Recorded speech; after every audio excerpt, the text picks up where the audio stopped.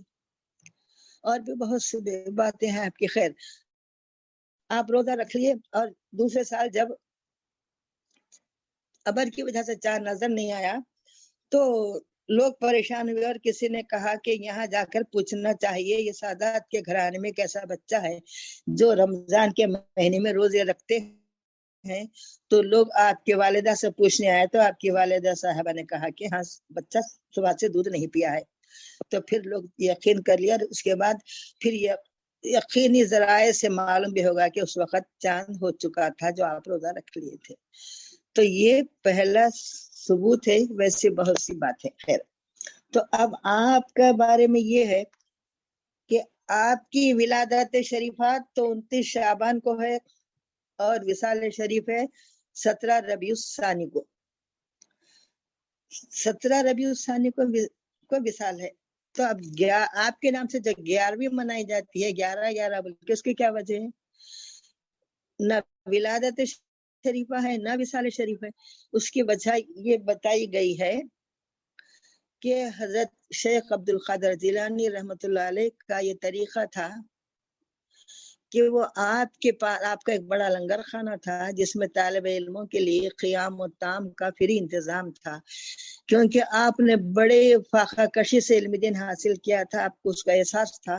اور اس زمانے میں بغداد شریف علوم و فنون کا مرکز تھا. جیسا کہ لوگ آج امریکہ جاتے ہیں علم حاصل کرنے کے لیے، جب ویسا بغداد شریف پورے عرب ممالک میں بڑا مشہور تھا. وہاں پر سارے بڑے بڑے علماء تھے اور علوم و فنون کا مرکز تھا.